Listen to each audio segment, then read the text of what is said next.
நீதிமொழிகள் 27ஆம் அதிகாரம் வசனங்கள் 1 முதல் 27 முடிய. நாளைய தினத்தை குறித்து பெருமை பாராட்டாதே, ஒரு நாள் பிறப்பிப்பதை அறியாயே.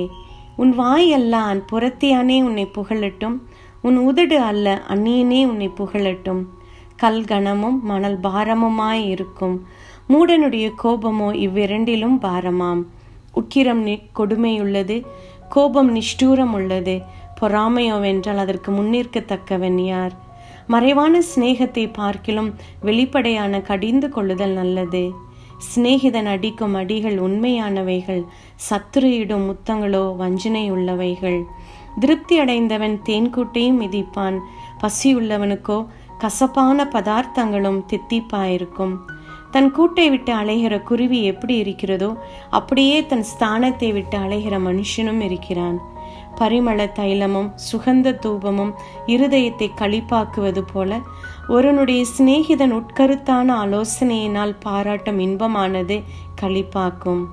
உன் சிநேகிதனையும் உன் தகப்பனுடைய சிநேகிதனையும் விட்டு விடாதே. உன் ஆபத்து காலத்தில் உன் சகோதரனுடைய வீட்டிற்கு போகாதே. தூரத்தில் உள்ள சகோதரனிலும் சமீபத்தில் உள்ள அயலானே வாசி. என் மகனே, என்னை நிந்திக்கிறவனுக்கு நான் உத்தரவு கொடுக்கத்தக்கதாக நீ ஞானவானாகி என் இருதயத்தை சந்தோஷப்படுத்து. விவேகி ஆபத்தை கண்டு மறைந்து கொள்கிறான், பேதைகளோ நெடுக போய் தண்டிக்கப்படுகிறார்கள். அந்நியனுக்காக பிணைப்படுகிறனுடைய வஸ்திரத்தை எடுத்துக்கொள், அந்நிய ஸ்திரீக்காக ஈடு வாங்கிக்கொள். ஒருவன் அதிகாலையிலே எழுந்து உரத்த சத்தத்தோடே தன் சிநேகிதனுக்கு சொல்லும் ஆசீர்வாதம் சாபமாக எண்ணப்படும். அடைமழை நாளில் ஓயாத ஒழுக்கும் சண்டைக்காரியான ஸ்திரீயும் சரி. அவளை அடக்க பார்க்கிறவன் காற்றை அடக்கி தன் வலது கையினால் எண்ணெயை பிடிக்க பார்க்கிறான். இரும்பை இரும்பு கருக்கிடும், அப்படியே மனுஷனும் தன் சிநேகிதனுடைய முகத்தை கருக்கிடுகிறான். அத்தி மரத்தை காக்கிறவன் அதன் கனியை புசிப்பான், தன் எஜமானை காக்கிறவன் கனமடைவான். தண்ணீரில் முகத்துக்கு முகம் ஒத்திருக்குமா போல் மனுஷரில் இருதயத்திற்கு இருதயம் ஒத்திருக்கும். பாதாளமும் அழிவும் திருப்தியாகிறதில்லை, அதுபோல மனுஷனுடைய கண்களும் திருப்தியாகிறதில்லை. வெள்ளிக்கு குகையும் பொன்னுக்கு புடமும் சோதனை, மனுஷனுக்கு அவனுக்கு உண்டாகும் புகழ்ச்சியே சோதனை.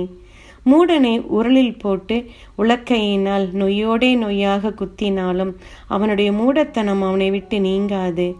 உன் ஆடுகளின் நிலைமையை நன்றாய் அறிந்து கொள், உன் மந்தைகளின் மேல் கவனமாயிரு. செல்வம் என்றைக்கும் நிலையாது, கிரீடம் தலைமுறை தலைமுறை தோறும் நிலை நிற்குமோ? புல் முளைக்கும், பச்சிலைகள் தோன்றும், மலை பூண்டுகள் சேர்க்கப்படும். ஆட்டுக்குட்டிகள் உனக்கு வஸ்திரத்தையும் கடாக்கள் வயல் வாங்கத்தக்க கிரயத்தையும் கொடுக்கும். வெள்ளாட்டுப்பால் உன் ஆகாரத்துக்கும் உன் வீட்டாரின் ஆகாரத்துக்கும் உன் வேலைக்காரிகளின் பிழைப்புக்கும் போதுமானபடி இருக்கும். Thank you for visiting our channel. Subscribe to receive daily scriptures. May God bless you as you listen.